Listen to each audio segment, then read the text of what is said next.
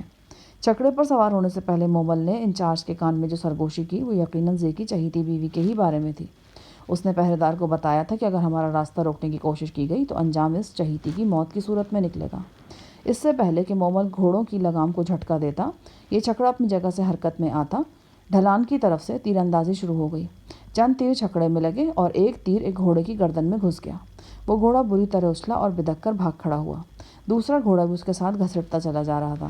مومل نے لگام کو جھٹکے دے کر گھوڑوں کو سنبھالنے کی کوشش کی، پر یہ کوشش بے سود رہی۔ گھوڑا ماہی بے آب کی طرح تڑپ رہا تھا اور منچاہی سمت میں دوڑا چلا جا رہا تھا۔ پھر اس کا رخ پہاڑی ڈھلان کی طرف ہو گیا۔ یہ اور بھی خطرناک بات تھی۔ پروفیسر نے چیخ کر داما سے کہا، اس سے کو چھکڑا روکے ورنہ یہ الٹ جائے گا۔ اس سے پہلے کہ داما پروفیسر کی بات مومل تک پہنچاتا، چھکڑا ناہموار زمین پر اچھلتا کودتا ڈھلان پر پہنچ چکا تھا۔ جوڈم گھڑ سوار تیزی سے چھکڑے کے پیچھے آ رہے تھے۔ اچانک چھکڑے کی داہنی جانب کے دونوں پہیے ایک پتھر سے ٹکرائے اور چھکڑا الٹ گیا۔ گھوڑوں کی تیز ہنہناہٹ انسانی چیخوں میں دب کر رہ گئی۔ گرنے سے ایک لمحہ قبل میں نے تابی کو غزالہ کی گود سے اچک لیا تھا۔ چھکڑے نے 2-3 قلع بازیاں کھائیں، تاہم تابی میری باہوں کے گھیرے میں بالکل محفوظ رہا۔ چھکڑے کی چھت ٹوٹ گئی تھی اور ہم سب اس پھل فروش کے پھلوں کی طرح بکھر گئے جو اپنے خوانچے سمیت کیچڑ میں پھسل گیا ہو۔ ہمارے سنبھلتے سنبھلتے جوڈم گھڑ سوار ہمارے سروں پر پہنچ گئے۔ وہ نیزے سونت کر بے دریغ ہماری طرف بڑھے۔ میں نے اور زری نے انہیں روکا۔ نیزوں اور کلہاڑیوں سے لڑنے کا ہمیں متعلق تجربہ نہیں تھا، لیکن وہ جو کسی نے کہا ہے نا کہ ضرورت ایجاد کی ماں ہوتی ہے، ہماری ضرورت نے بھی ہمیں لڑائی کا یہ نیا ڈھنگ سکھا دیا۔ زری نے چھکڑے کے اندر سے ہی ایک کلہاڑی اٹھا لی تھی۔ وہ اس کلہاڑی کو دلیرانہ انداز میں استعمال کرتا ہوا 2-3 جوڈم حملہ کو دھکیل کر دور لے گیا۔ میرے ہاتھ میں وہی نیزہ تھا جو کوٹری سے نکلتے وقت میں نے حاصل کیا تھا۔ اس نیزے کی طوالت میرے لیے بڑی مددگار ثابت ہوئی۔ میں نے ایک جوڈم کو زخمی کیا اور دیگر 2 پر پے در پے حملے کر کے انہیں گوشے میں محصور کر دیا۔ تاروں کی چھاؤں میں لڑی جانے والی یہ لڑائی